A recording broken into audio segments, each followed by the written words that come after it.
नमस्कार, स्वागत है आपका जस्ट इंडिया में और मैं हूं आपके साथ मुस्कान। रुक करेंगे उन तमाम खबरों का जिनका सरोकार है आपसे। खबरों के प्रायोजक हैं आरोग्य मास्क लगाएं, कोरोना से सुरक्षित रहें। Oscar super speciality hospital and trauma centre, रंज किया showroom in Rohtak and Bahadurgarh. Showroom पर आएं, टेस्ट ड्राइव लें और गाड़ी बुक कराएं। हरियाणा के मुख्य सचिव केशुनी आनंद को सेवा विस्तार मिलने की बेहद कम उम्मीदें हैं। ऐसे में इस माह के अंत तक हरियाणा को नया मुख्य सचिव मिल सकता है। 1985 बैच के IAS अधिकारी गृह सचिव विजयवर्धन हरियाणा के नए मुख्य सचिव हो सकते हैं। मौजूदा मुख्य सचिव केशुनी आनंद अरोड़ा 30 सितंबर को सेवानिवृत्त हो जाएंगी। मनोहर सरकार के पिछले रिकॉर्ड को देखते हुए केशुनी आनंद अरोड़ा को सेवा विस्तार की उम्मीदें बहुत कम नजर आ रही हैं। बता दें कि मनोहर सरकार में सबसे वरिष्ठ अधिकारी को मुख्य सचिव बनाने की परंपरा रही है। मुख्य सचिव के बाद दूसरे नंबर पर गृह सचिव, राजस्व विभाग के अतिरिक्त मुख्य सचिव और वित्तायुक्त का पद माना जाता है, जिस पर विजयवर्धन काबिज हैं। ऐसे में उनका मुख्य सचिव बनना लगभग तय है। वो फिलहाल गृह सचिव की जिम्मेदारी संभाल रहे हैं और सुलझे हुए मिलनसार अधिकारी हैं। वहीं मुख्य सचिव बनने की इस दौड़ में 1984 बैच के सुनील गुलाटी भी हैं, लेकिन प्रदेश सरकार ने उन्हें वित्तायुक्त भी नहीं बनाया है। ऐसे में उनके मुख्य सचिव बनने की संभावना किसी सूरत में नहीं है। फिलहाल उनके पास प्रिंटिंग एवं स्टेशनरी विभाग का कामकाज है। हालांकि इस दौड़ में विजयवर्धन के बाद गृह सचिव, वित्तायुक्त और राजस्व सचिव बनने के लिए 1986 बैच के सीनियर IAS अधिकारी संजीव कौशल का नाम भी सबसे ऊपर है। संजीव कौशल नरम मिजाज, राजनीतिक तालमेल से काम करने वाले और काम का रिजल्ट देने वाले अधिकारी हैं। हरियाणा में ग्रुप A और B के रिक्त पदों को भरने की तैयारी चल रही है। दरअसल सरकार ने सभी विभागाध्यक्षों से सीधी भर्ती द्वारा भरे जाने वाले रिक्त पदों का ब्यौरा मांगा है।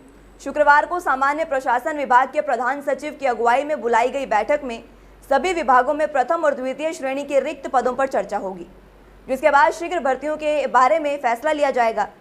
मुख्य सचिव ने इस संबंध में सभी विभागाध्यक्षों को पत्र जारी कर आज शाम तक रिक्त पदों का ब्यौरा जुटाने को निर्देश दिए हैं। प्रदेश में ग्रुप C और D के पदों पर भर्ती प्रक्रिया पहले ही शुरू की जा चुकी है। कई विभागों में रिक्त पदों पर नियुक्तियां भी हो चुके हैं, तो कुछ में अभी परिणाम आना बाकी है। इस बीच सरकार ने ग्रुप A और B के उन पदों पर मंथन शुरू कर दिया है जिनके लिए सीधी भर्ती होती है। माना यह भी जा रहा है कि सामान्य प्रशासन विभाग के प्रधान सचिव की अध्यक्षता में होने वाली बैठक में ग्रुप A और B के पदों को भरने के लिए विस्तृत रिपोर्ट तैयार कर सरकार को भेजी जा सकती है।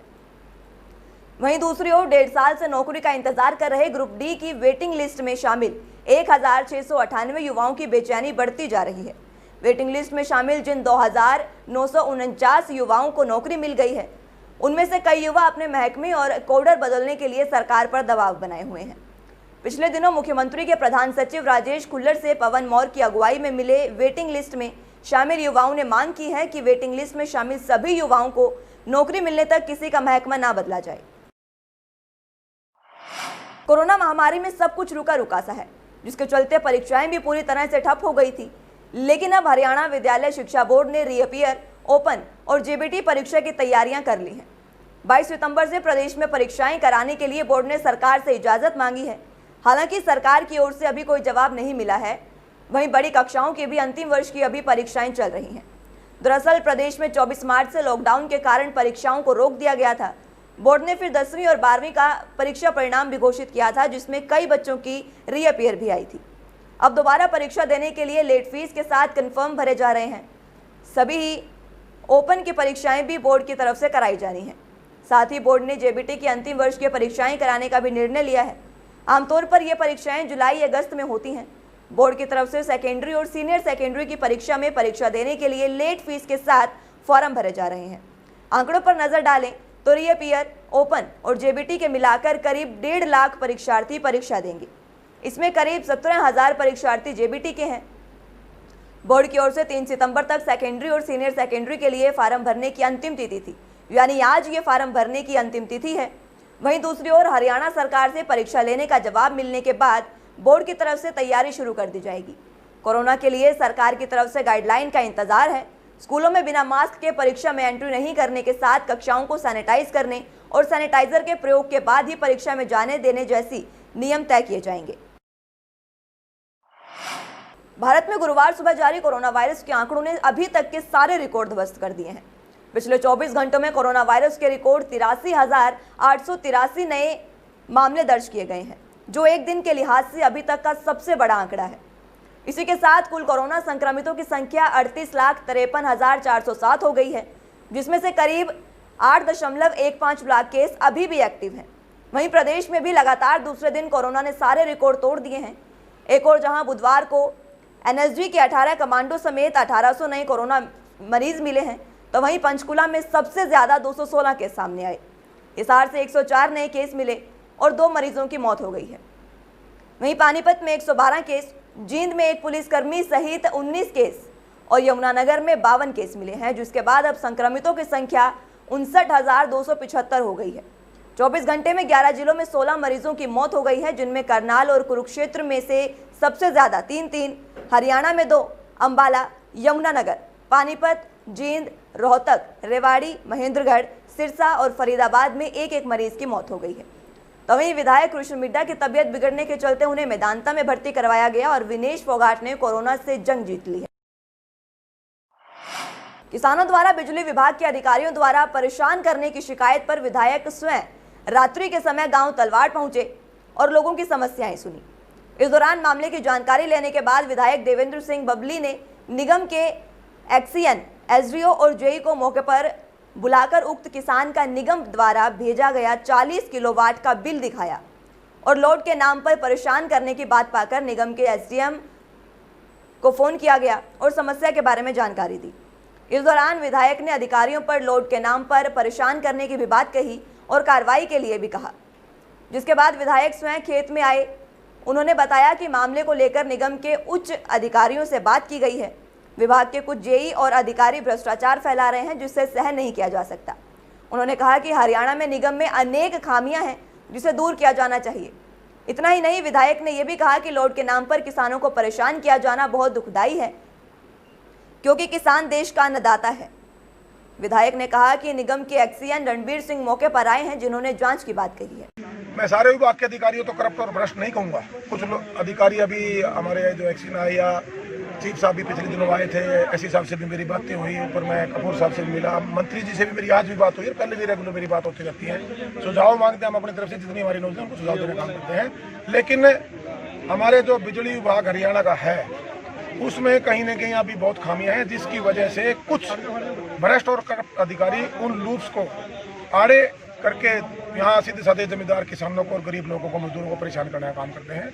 यह सभी अधिकारियों के संज्ञान में लाया गया। अब इसकी दोबारा से सारे के सारे जितने केसेस इन्होंने 2 दिन में किए हैं, इनकी सबकी पर्टिकुलर ग्राउंड पे जाकर मोटर चेक करके इनको निरस्त किया जाएगा। शहर के प्रकाश बैंकेट हॉल में व्यापारी मंडल की बैठक का आयोजन किया गया, जिसमें अध्यक्षता किला रोड प्रधान बिट्टू सचदेवा और सह अध्यक्ष उप प्रधान राजकुमार बब्बर ने की। भिवानी से अशोक भवानीवाला और महासचिव विकास गर्ग ने बैठक में मुख्य अतिथि के रूप में शिरकत की। इस दौरान रोहतक मुख्य बाजार के 112 प्रतिनिधियों और व्यापारियों ने सामूहिक रूप से इस्तीफे दिए। प्रतिनिधियों ने बजरंग दास गर्ग पर आरोप लगाते हुए कहा कि बेवफा मंडल के नाम पर अपने राजनीतिक व्यापार करने में लगे हुए हैं और अपने राजनीतिक फायदे के लिए कभी तत्कालीन मुख्यमंत्री चौधरी भजनलाल की पीठ में छुरा घोंपा था और कभी चौधरी भूपेंद्र सिंह हुड्डा के कार्यकाल में चेयरमैन बने और उनकी पीठ में छुरा घोंपा। उसके बाद भाजपा में चले गए हैं और उसके बाद फिर पलटी मारी कांग्रेस में चले गए। उन्होंने व्यापारियों और व्यापारी प्रतिनिधियों का राजनीतिक इस्तेमाल हमेशा किया। इसी कार्यशैली से नाराज होकर सभी पदाधिकारियों के सामूहिक रूप से इस्तीफे दिए। गुलशन ढंग ने बैठक को संबोधित करते हुए कहा कि 21 सदस्यों को नई कमेटी का गठन किया जाएगा, जो कि व्यापारियों के हक की लड़ाई के लिए हमेशा तत्पर रहेगी। इसके अलावा सभी शहरों में कार्यकारिणी का गठन भी किया जाएगा। हमने रोहतक के सभी प्रधानों की और पदाधिकारियों की बुलाई है, क्योंकि व्यापारी कुछ एक राजनीतिक चीज़ों के लिए शिकार होते जा रहे हैं। हर दल, राजनीतिक जो व्यापारी दल है, कहीं ना कहीं किसी पार्टी के साथ जुड़ा हुआ है। मेरा लक्ष्य ये है कि हम जो आज मैं 25 साल से व्यापारी वर्ग से जुड़ा हुआ हूँ और उनकी लड़ाइयाँ लड़ता रहा हूँ, उसी कड़ी में आज हम सामूहिक तौर से मार्केट प्रधान 40 और बाकी पदाधिकारी मिला के 112 बंदे सामूहिक इस्तीफा हरियाणा प्रदेश व्यापार मंडल से दे रहे हैं और श्री अशोक भवानीवाला जी, विकास गर्ग जी, इनके नेतृत्व में हम हरियाणा के अंदर एक नया मंडल के गठन करने जा रहे हैं। और उसका लक्ष्य यही है, जो व्यापारी सारे भटके हुए हैं उनको एक प्लेटफॉर्म पे लाना और एक नया व्यापार मंडल जिसके ऊपर सारे जो अलग अलग खिंडे हुए हैं उनको एक मंच पे लाने का हम काम करें। खबर भवानीखेड़ा से है, जहां शहर के कई निजी स्कूलों द्वारा एसएलसी के नाम पर भारी भरकम फीस मांगने की शिकायतें लगातार बढ़ रही हैं।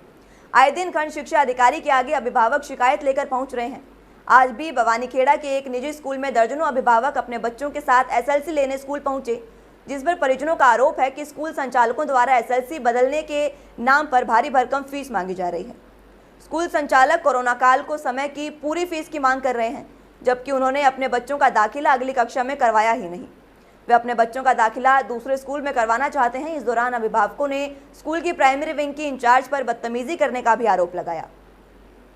परिजनों का आरोप है कि भवानीखेड़ा शहर के लाल बहादुर शास्त्री स्कूल में वो अपने बच्चों का स्कूल लिविंग सर्टिफिकेट लेने के लिए आए हुए थे, लेकिन स्कूल प्राचार्य की अनुपस्थिति में वो स्कूल की प्राइमरी ब्लॉक इंचार्ज निहारिका से मिले तो उन्होंने समस्या का समाधान न करने के बजाय उनके साथ बदतमीजी की और बात करते हुए उन्होंने स्कूल से बाहर निकल जाने की भी बात कही। हमने कई दिन हो गए चक्कर लगा दिया है। 25 दिन पहले याद आया था मैं प्रिंसिपल सर से मिलने कि भाई मैं हमारी एसएलसी दे दो, पर प्रिंसिपल सर ने मना कर दिया। बोले 6 महीना ही फीस देनी पड़ेगी। अब मैंने पूछा क्यों, बोले चाहे कितने लगाओ सीबीओ ऑफिस में, वो बोले हम एसएलसी दें कौन।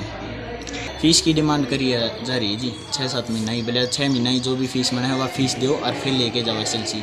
बारे में बीओ साहब से भी मिल चुके हैं। बीओ साहब ने हमें आश्वासन दिया है कि हमने आगे भेज दिया है और कोर्ट का आदेश या डीओ साहब आपको वो देंगे, उसके बाद ही आपको एसएलसी मिल जाएगी। हमने उनसे कह भी दिया है कि आप इनको एसएलसी दो और बच्चों की कोई फीस नहीं लोगे, लेकिन वो मान नहीं रहे।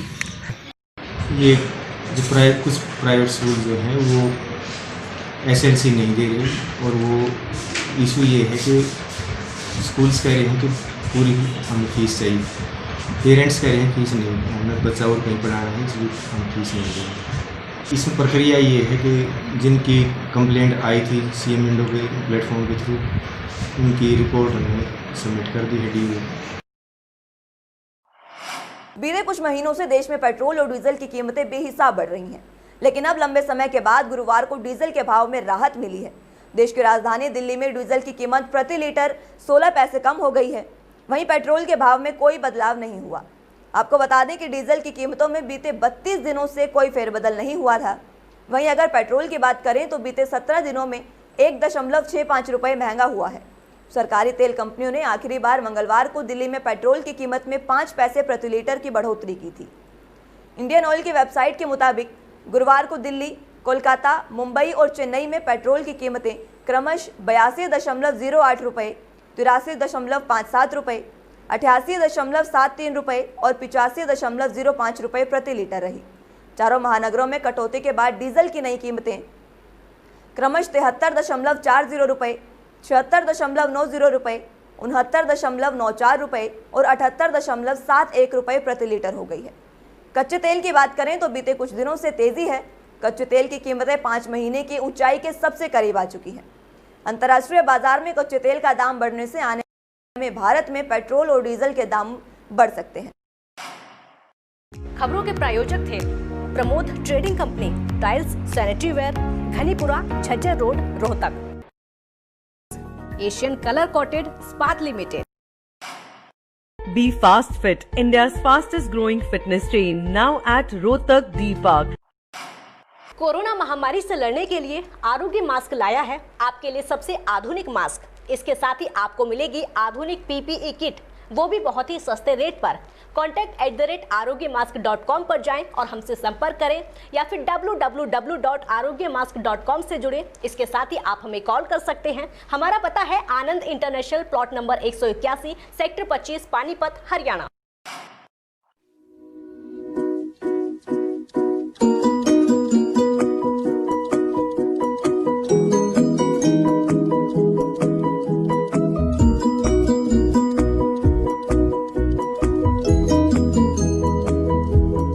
मेडिफिल इंटरनेशनल, 7 शीतल कॉम्प्लेक्स, सुभाष नगर, रोहतक।